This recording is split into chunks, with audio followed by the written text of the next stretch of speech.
Are there secret patient lists that we don't know about in the United States where specific patients are blacklisted and denied access to a specialist that they need to have and the right medical treatment?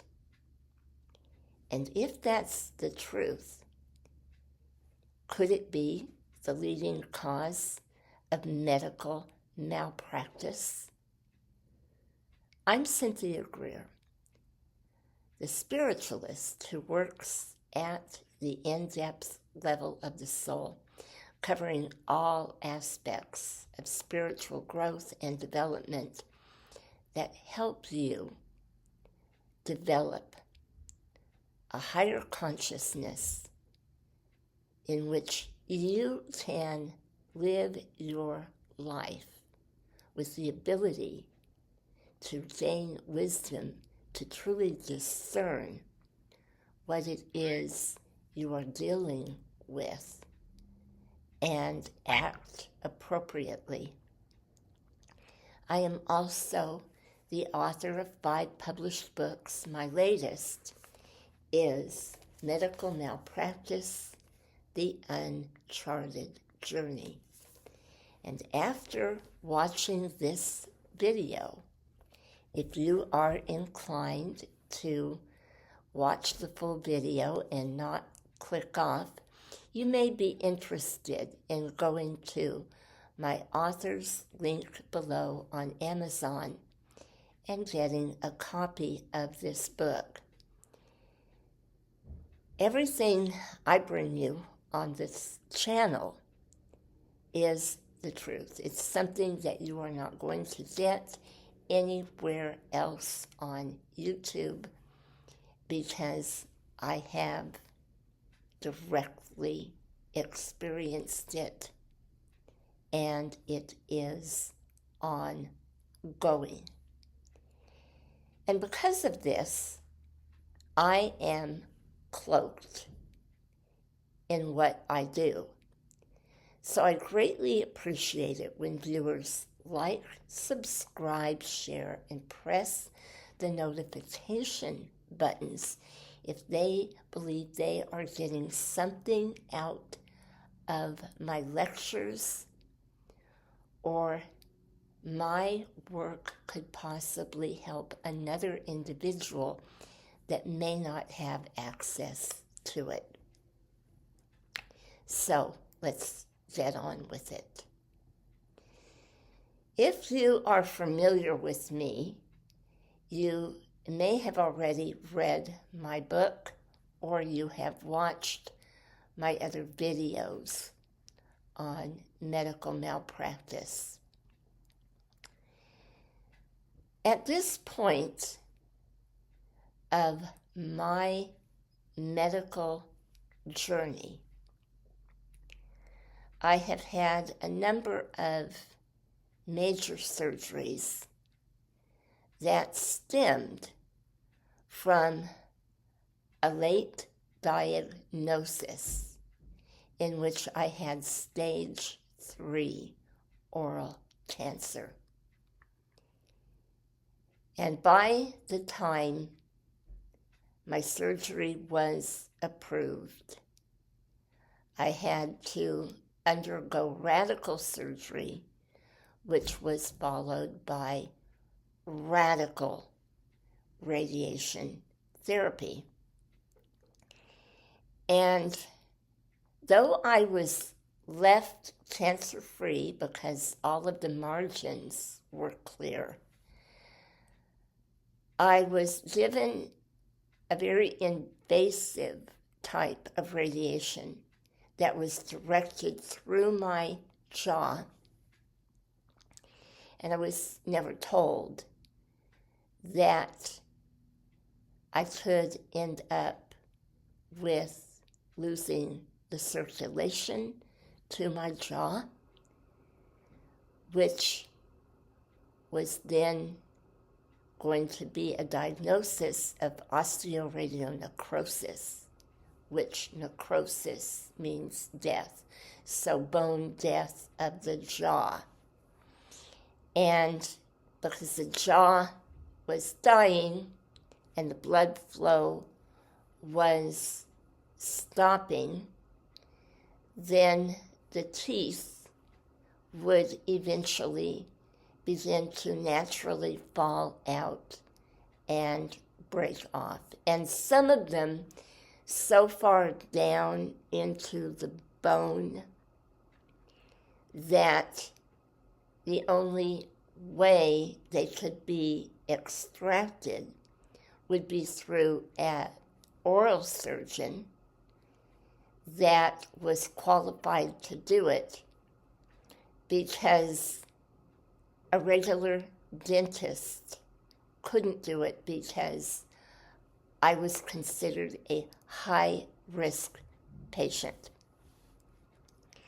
Now, when you become a high-risk patient, in cases like mine, what that means is one extraction of a tooth with a condition like this can cause the entire jaw to completely collapse. And then at that point, you would have to call an EMT. I would have difficulty breathing. There would be a tracheotomy that would have to be administered, a number of things. So I can totally understand why a dentist cannot take that risk. But the issue is once I had that diagnosis, the medical companies, the insurance companies, labeled my problem as dental and not medical. And I fought for many years trying to get an attorney to take my case, because I was not being treated for the abscesses in my mouth that developed from this, and all of the bone death, which was causing the bone to turn black and spread infection, which eventually it went throughout my body. And I lived like this for many years, which basically the feeling that you have is you feel like you've got the flu all the time. It hits your joints, and you have a lot of aches and pains. You kind of have this fibromyalgia feeling going on, and then eventually it goes to the kidneys. And when I sought help legally so that I could hopefully get a case and be able to recoup what I had paid out because it caused me to go broke. From the very beginning, I was told, no, there's nothing I can do. You don't have a case. We can't help you. And I kept on in my research. And I found out that people were getting treated for this condition, but they had very specific insurance, and they were in the upper class of society. And the deeper I dug, the more I found out that age-wise, those who were on Medicare, which I wasn't at the time because I was very young when I was struck with this, that they were being denied care. And that if they got it to court, it was getting thrown out, which is what happened to me. Judge closed my case. I was representing myself because I couldn't get an attorney. That happened at one point. And at another point, I contested it right away. And that judge said that my health problems were completely irrelevant. And he threw my case out of court. And as time went by, I had a doctor that was trying to get me into a specialist. And of course, I was allowed to go see them if they would take me. Some would turn me down. But when I would get there, they would just tell me they wouldn't take my case. And when I finally got into one, he referred me to an oral surgeon. And he said, after you've seen him, come back to me and we will proceed further with this. And he admitted that I was one of the worst malpractice cases that he had ever seen, and that what happened to me was medical malpractice. And he was not the first doctor to admit this. Before then, I had two others that said, hands down, this is what it is. All of my records were there, all of my scans were there, and I still couldn't get what I needed to have. Now, finally, when I did, I ended up in major surgery, and I pretty much knew I was going to come out of it not looking normal. And I lost all of my teeth, I lost part of my jaw, I lost a lot of bone, which is why I have these indentations. I have temporary dentures now. The surgery was in 2024 in August, and I was supposed to get permanent dentures. I never did. I got plastic ones instead. These are not going to last forever. And when I don't wear them, my face, the lower half of my face, is all caved in, and I look very similar to someone who has been on meth. Now, the catch is that medically, insurance-wise, now that my doctor has been on board with a number of doctors, I do qualify for reconstructive surgery. It is paid for by my insurance, but I can't get it. So, after several months had gone by and I had been through the healing process, I returned to the doctor, that had classified me as medical malpractice. And I said, I'm ready to proceed now with the reconstructive surgery.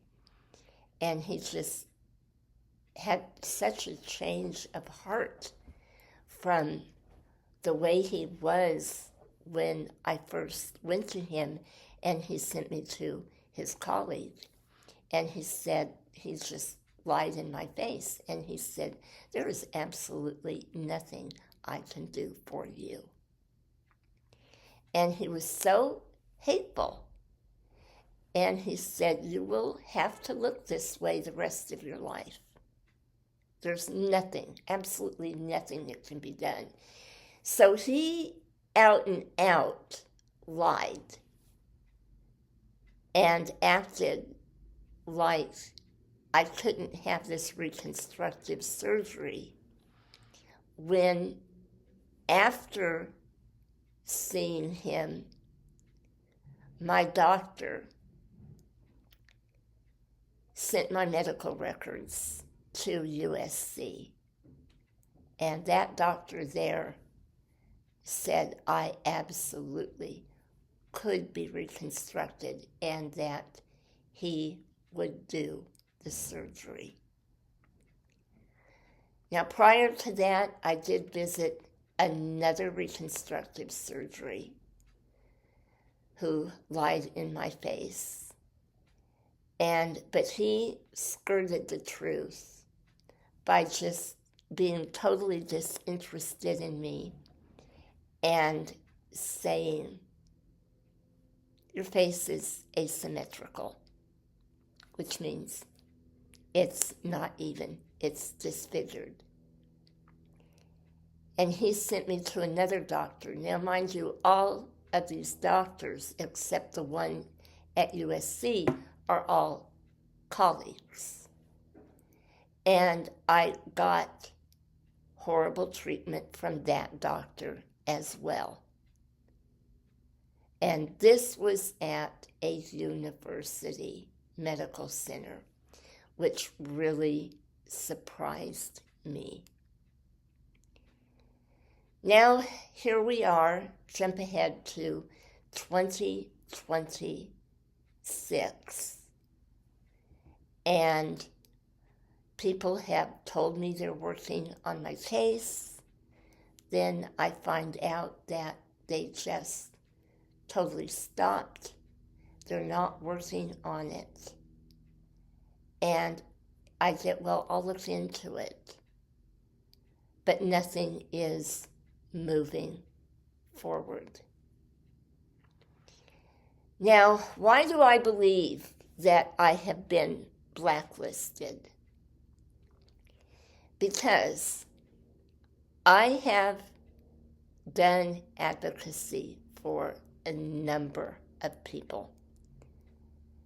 And not just with my kind of bone disease that I experienced, but I've worked with others who had children with mental illnesses that were proven that they had a brain disorder, and they were labeled a bad child because of the brain disorder, and they just fell through the cracks. And so I had to urge that parent to keep up with all of the phone calls, as hard as it is, because this is the reality in the United States of America. And it doesn't really matter what kind of health concern that you have. The system that we have is not patient-friendly unless you are in the upper echelons financially. If you have Medicare and another insurance which is required, odds are you are going to fall through the cracks. And there really isn't an age limit on this. So I have seen this all across the board.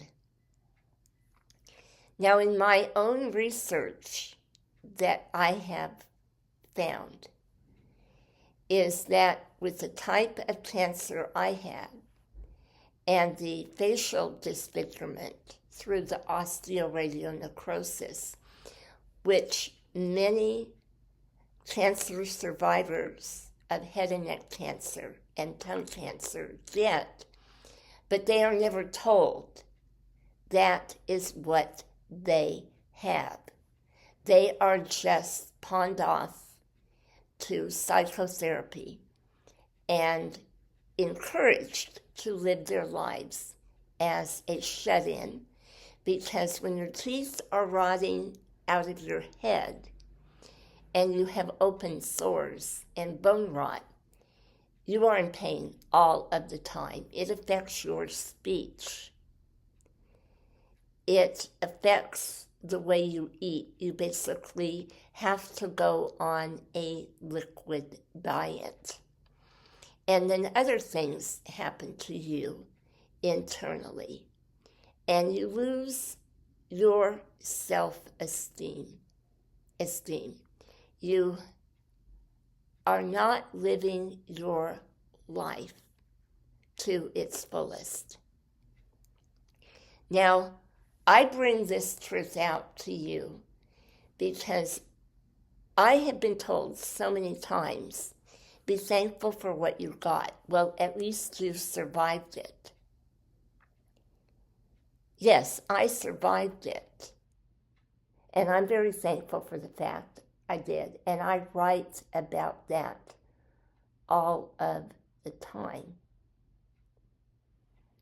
But I believe also that when God gives you a second chance at life, you are meant to thrive, not become a shut-in because you're in pain or you're embarrassed about the way that you look, or you are shunned out of society for the way that you look, because you are here to inspire others and give others hope. And this is something that is purposely squelched in the United States of America. And I found out that everyone knew, okay, these doctors that lied to me, and it's all in my book about what I have gone through, about how many lied to me over this. They know that sepsis in the mouth will go throughout the body and it will eventually go to the brain and kill you. They know that. The medical board knows it. Everyone in administrative facilities know this, but they don't fight for the patient because of the money that it costs for post-cancer care for head and neck and tongue cancer patients, and for the dental implants, the jaw restoration, and the facial reconstructive surgery. This is an abomination, all for the sake of living lavish lifestyles. And let me tell you something. The lifestyles that these people live through the money that they save by denying patients care go far beyond a mansion and a vacation home in the Hamptons. The harbors in California are filled with yachts. 2-story yachts with hanging crystal chandeliers and winding staircases. And it's the same in Florida as well. And there is a network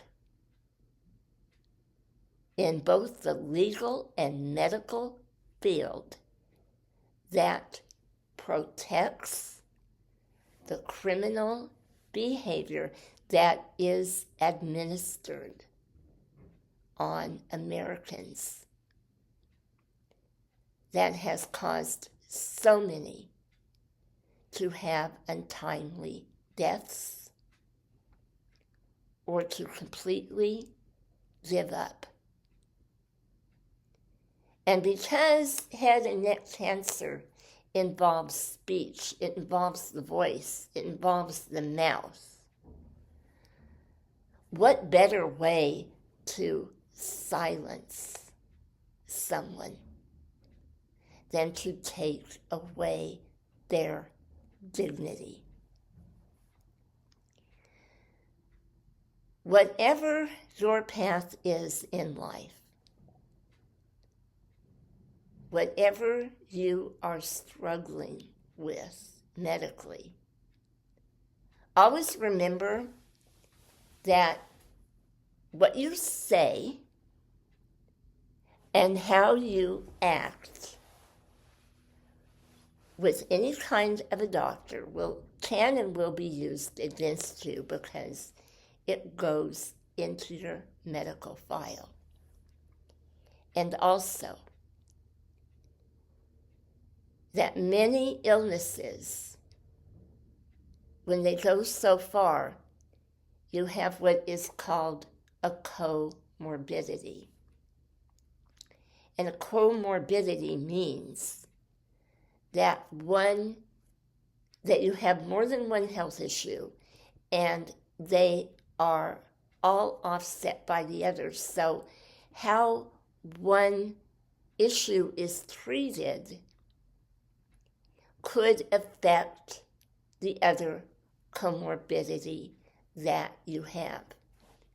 And a lot of doctors do not want to treat patients with comorbidities. I have lived through this. I know it to be true. I have experienced it. And I was recently told by an attorney's legal assistant that they wouldn't take my case, as bad as it was, because it was so in-depth that it would have been a lot of work for their office. They would have had to have had a team of about 4 people just solely on my case. But yet every attorney that I have spoken with has not denied that this is real. But other attorneys who didn't want to speak to me would just turn me over to a really nasty receptionist or paralegal and tell me I couldn't be helped. This is where we are at in the United States, and we got here because of complacency. Because not enough people have stood up for the truth.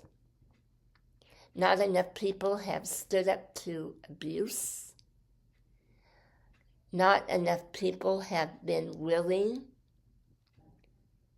to call these predators, for lack of a better word, on what they are.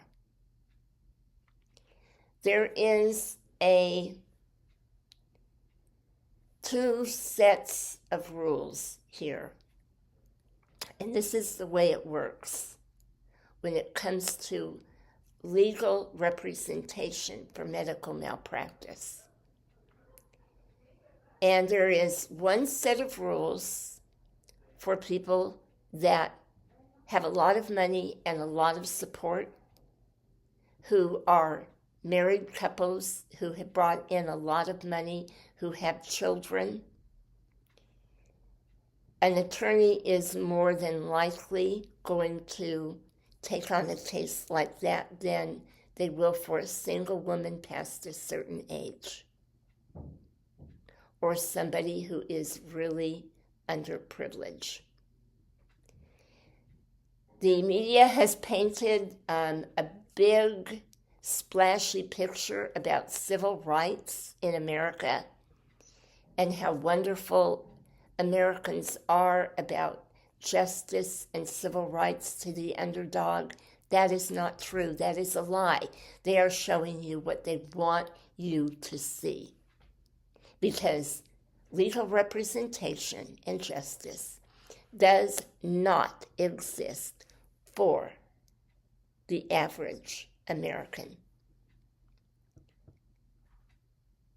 And the big excuse, when it boils down to it, a lot of times is, oh, the statute of limitations is up. We can't touch that. Yet all of a sudden, out of the clear blue sky, you see all these legal cases that come up. Were you injured in 1962? Were you injured in 1978 or 1990? Yet miraculously, they can open up a lawsuit and resurrect something. But they won't do it for the victims who have been maimed, whose lives have been destroyed by head and neck cancer and many other illnesses. So, that's all I have for you today. I will have more as things develop, as I am guided to bring this information forth, because I am divinely guided on what I need to bring forth to the public.